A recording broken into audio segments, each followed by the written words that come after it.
இந்த நேரங்களில் நீங்கள் பிரார்த்தித்தால் உங்கள் துஆக்கள் ஏற்றுக்கொள்ளப்படும். ஒரு நேரம், ஒரு துஆ உங்கள் வாழ்க்கையை முழுமையாக மாற்ற முடியும்.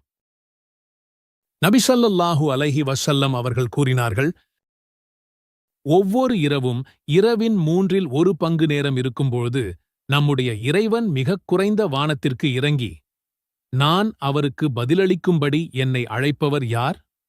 நான் அவருக்கு கொடுக்கும்படி என்னிடம் கேட்பவர் யார்? நான் அவரை மன்னிக்கும்படி என்னிடம் மன்னிப்பு கேட்பவர் யார்? என்று கேட்பார்.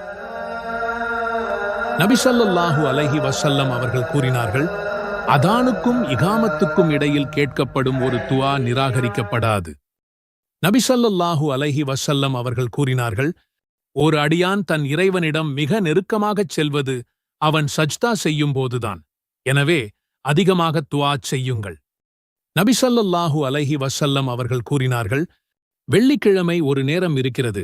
அந்த நேரத்தில் ஒரு முஸ்லிம் நின்று தொழுது அல்லாஹ்விடம் ஏதாவது கேட்கும்போது அல்லாஹ் அதை அவனுக்கு வழங்காமல் இருப்பதில்லை.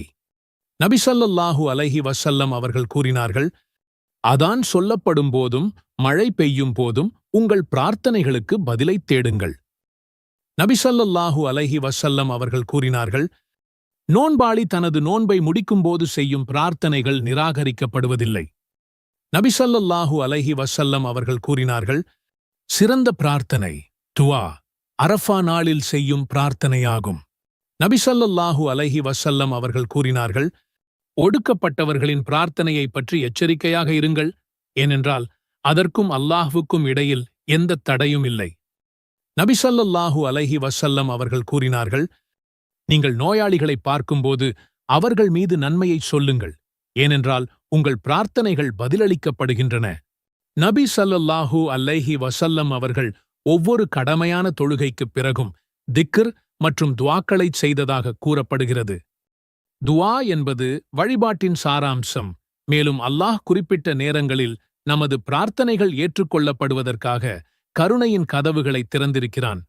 இந்த தருணங்களைத் தேடுங்கள், அவற்றை நேர்மையுடன் அணுகுங்கள், மேலும் அல்லாஹ் பதிலளிப்பான் என்று முழு நம்பிக்கையுடன் இருங்கள்.